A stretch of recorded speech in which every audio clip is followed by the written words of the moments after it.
Hey, what's up guys, it's Oblivion, and I'm here currently with a video about the next Hall of Heroes. Some of you may already know. I know a lot of content creators have already put it out, so some of you may already know. But it is the Water Cobalt Bomber and MALAKA, for those of you who know his name, and he's actually pretty good. A lot of other content creators have him already built, so I'm only going to go quickly into this and quickly into how to build him. Just to kind of lay it out in case you haven't seen it. Anyways, for those of you who don't know, and I'm not sure if this video is going to be posted first or if my other video is going to be posted first, so I'll just mention it right now. But you can go to the guild shop and get summoning pieces that'll help you summon double the amount. Right, so what you'll do is it's 25 of those summoning pieces, which is 1,000 guild points, for those of you who are wondering. But it's 25 of those, and what you gotta do is after you clear floor 1, you go and you summon.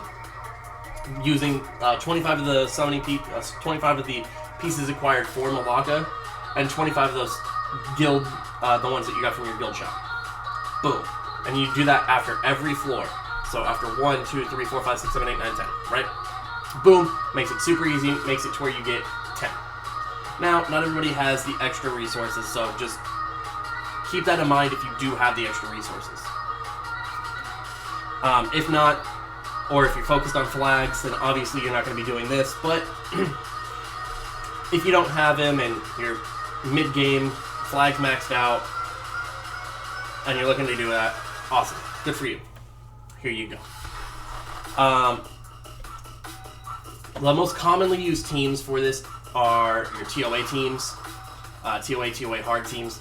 So that would be my recommendation on what to use for this specific content. There are different teams, you know, bruiser comps and stuff like that, but that is pretty much the generalized base of what you're going to use. If you don't have, say you don't have like any really great TOA team, but you have a decent one, but maybe you're kind of lacking on monster, like maybe you don't have Water Homunculus yet, or you don't have Rika, but you have a friend on your friends list who has Water Homunculus or Rika as their rep monster, use that monster. You can use that monster in HoH. So that'll help you also progress through this. If you don't have that specific monster that you think can push you to that next level, there you go. Every month for this, I change my rep monster to Rika, so a friend can actually just progress through and get floor 10 done. So that is something to keep in mind for any of you guys who are looking at maybe doing that. You know, just look for the friends. And yeah, if you don't have the guild point pieces, then it's going to be 5 total that you get. So 1 new, given that it's new, and then 5 skill ups, or 4 skill ups. My apologies, 4 skill ups. For me, I have MALAKA, so it'll actually end up being 5 skill ups, which is good because mine is not skilled up. I didn't really use MALAKA too often. I know I'm a little bitter. I'm a little salty. I want Ciara, so I haven't really been using any of my bombers. But I did recently just try him out with Evolution, and it was pretty fun. Just AoE bombs on everybody, and went through and was just rushing TOA hard. It was fun. Unfortunately, I didn't record that. Well, I did record it, but for some reason the audio was messed up through the whole thing, and some of the video got messed up, so I just scrapped the video. But anyways, not the point. This tells you what you need to do. 50 summoning pieces. Okay, boom. Cool beans. Awesome. 50 summoning pieces you summon. I already went over all that. Anyways, I'm going to kind of go over what it takes as far as ruining him is concerned, and Remember, mine is actually not 6-starred. Mine is kind of built on spare rooms, so you will want to make him a little better than mine. I want to make mine a little better than mine. Anyways, as you can see, mine doesn't have a lot of crit rate and a lot of crit damage. You can get away with having less crit rate and less crit damage. You don't need crit rate or crit damage. He's a bomber. You don't need him. You don't want him. You don't need it. You don't want it. Right?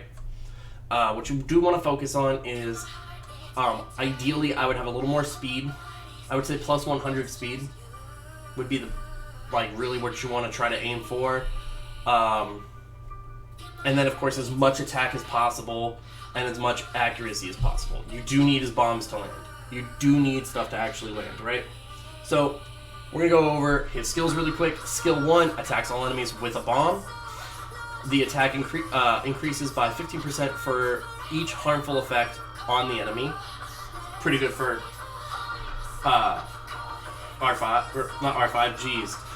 TOA.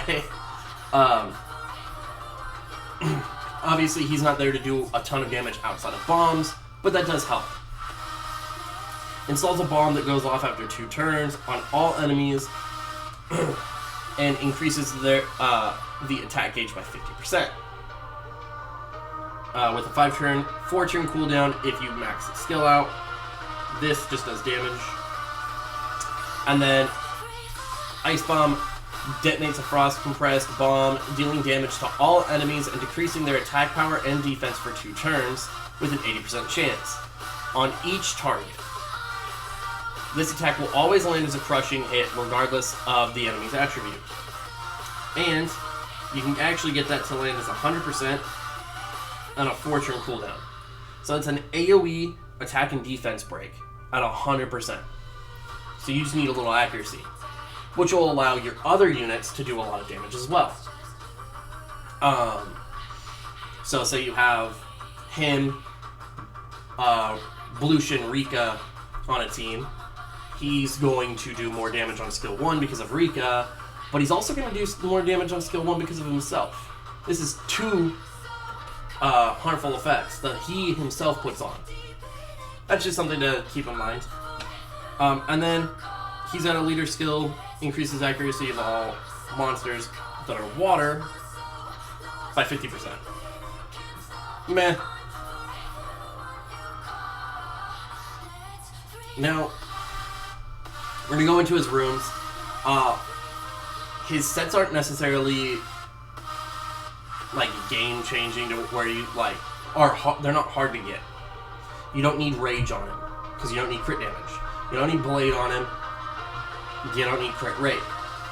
You could do violent if you really wanted to, but it's not a necessity. Really just stacking damage on him is fine. So, as you can see, I went Fatal, Broken. I went Attack, Attack, and Attack. I do still need some gems and grinds on a lot of this stuff. As you guys can see, it's not like the best of the best stuff that I have on him. I kind of just, some of this was taken from other people during free rune removal. Some of it was just like, I just need some accuracy on him and just test it. Tested him, found I actually really like him, so I'm actually going to skill him up and root him properly. But for the moment, and get him to 6-star. But for the moment, this is where he's at.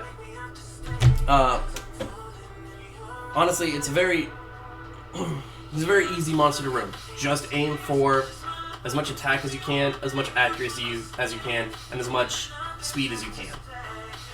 Ideally, you do want him to be pushing the plus 100 mark. I know mine's not at that point, but like I said, I just threw some runes on him and walked away. I haven't gemmed or grinded 50% of his runes. He'll get to plus 100, no problem. Anyways, that's really it for this video. That's Malaka. He's a very good unit. I'll after I, the HoH is released, I'll probably come out with a video, just showcasing him. But for now, that's the video for today. As always, if you have any questions, comments, and concerns, leave them in the comment section below. And as always, I will be leaving my Twitter, Instagram, Twitch, and Discord in the description below. Hit me up on any of those platforms. Come hang out, whatever, on Twitch. And yeah, just go follow me there for more content. Alright guys, that's it. Hope y'all have a good one, and I'll see y'all later.